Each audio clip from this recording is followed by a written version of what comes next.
वंदे मातरम दोस्तों। तो भाइयों, आज फिर मैं आपके सामने एक आजादी का नया किस्सा, नई कहानी लेकर आया हूँ। यह एक ऐसा किस्सा है जो मैं चाहता हूँ कि हर बंदे, जो हर भारतीय है, उसको पता होना चाहिए। यह किस्सा उस घटना को बताएगा जिस घटना ने भारत को इतनी बड़ी, जो भारत का एक मुकुट कहते हैं ना, जो जम्मू कश्मीर राज्य है, इतनी बड़ी समस्या बनाकर सामने खड़ा कर दिया।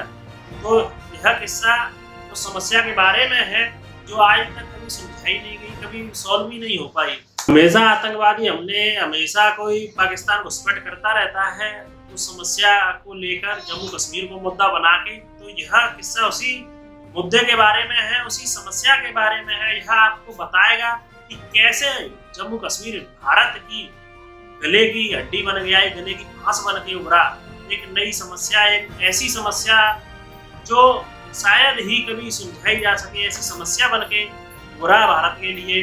तो चलो दोस्तों, बात करते हैं भारत के लिए जो जम्मू कश्मीर है, वो समस्या है, उसकी जड़ क्या है, वह कैसे पैदा हुई, कैसे एक समस्या के रूप में जम्मू कश्मीर उभरा भारतीयों के लिए और भारत के लिए। बात उन दिनों की है जब भारत को आज़ादी मिली हुई थी।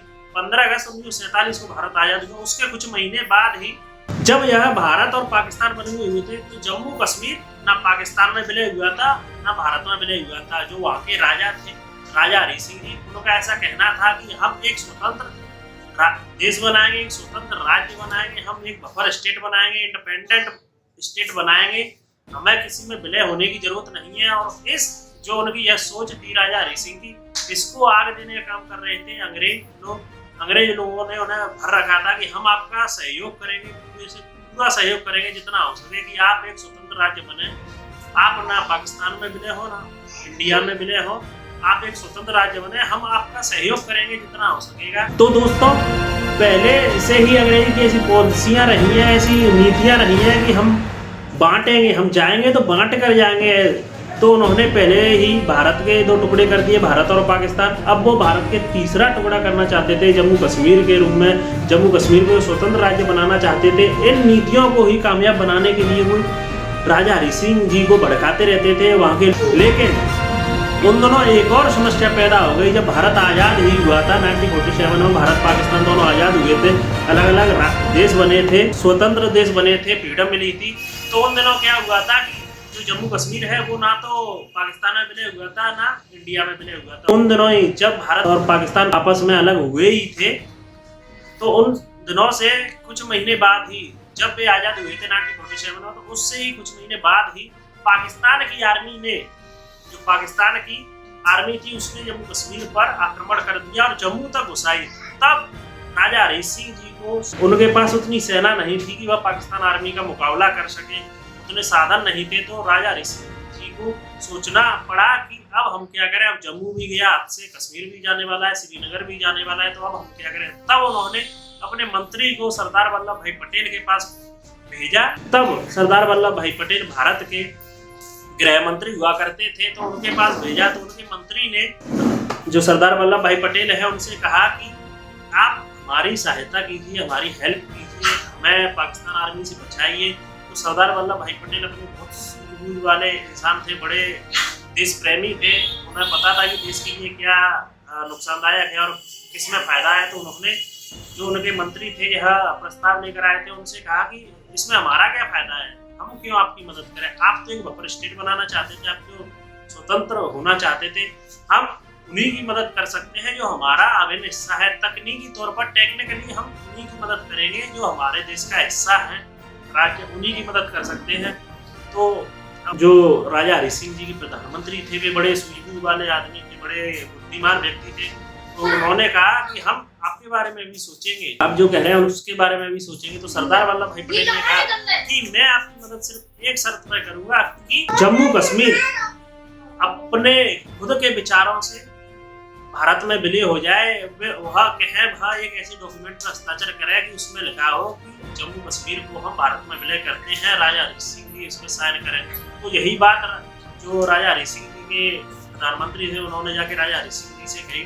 तो फिर राजा हरि सिंह जी ने बहुत सोच समझ कर, वो सोच विचार किया, फिर उन्होंने उस डॉक्यूमेंट पर हस्ताक्षर कर दिए। ये डॉक्यूमेंट आज भी उपलब्ध है, उस पर हस्ताक्षर कर दिए कि हाँ, हम अपनी सहमति से भारत में विलय कर रहे हैं, हम भारत का एक अभिन्न हिस्सा हैं। प्रधानमंत्री वापस आया राजा हरि सिंह जी का सरदार वल्लभ भाई पटेल के पास, उन्होंने उन्हें यह डॉक्यूमेंट दिए।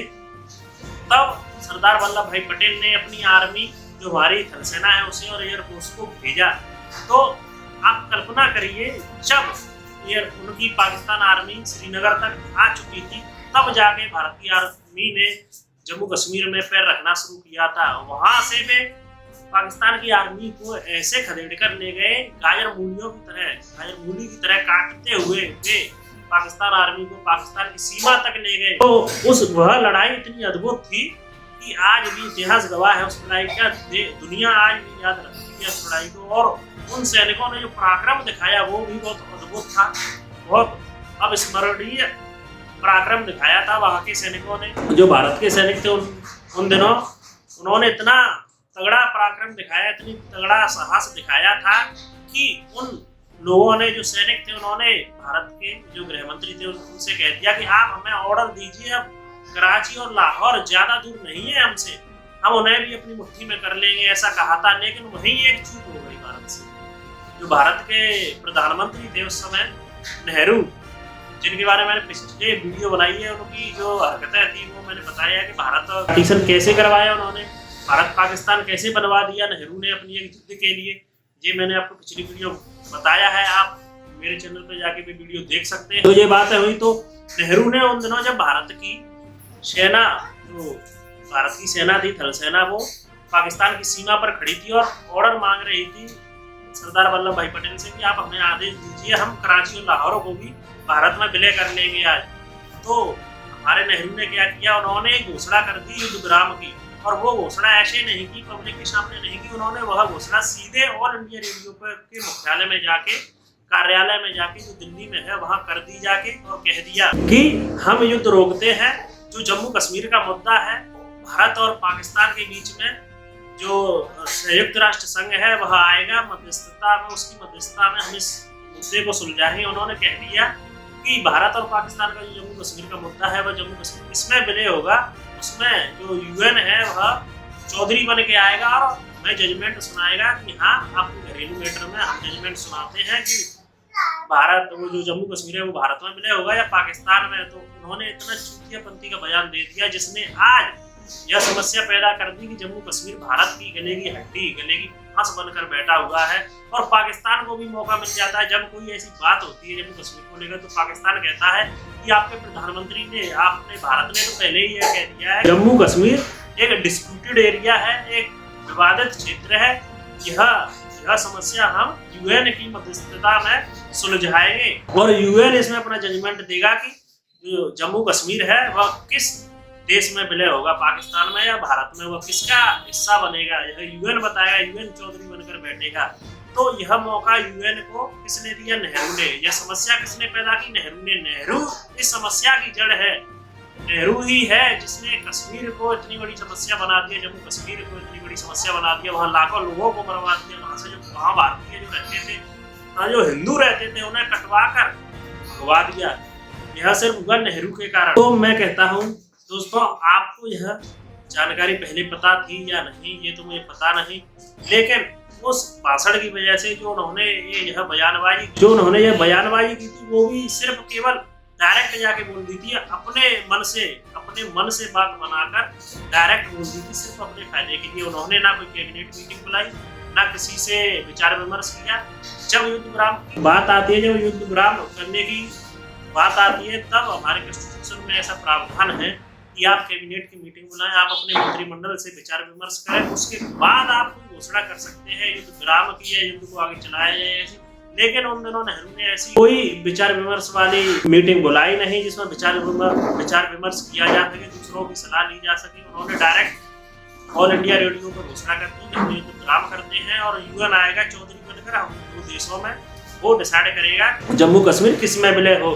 तो पाकिस्तान हर बार यही बात कहता है कि भारत ने तो पहले ही मान लिया है कि यूएन आएगा और वही डिसाइड करेगा।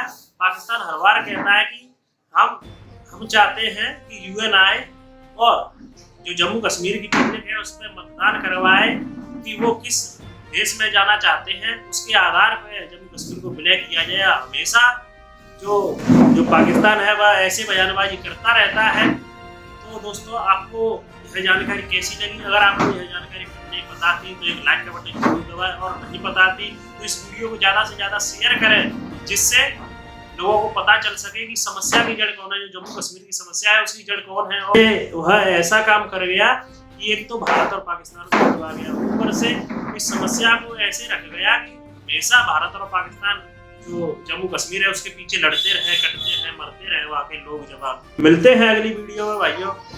Till then stay happy, stay healthy. जय हिंद।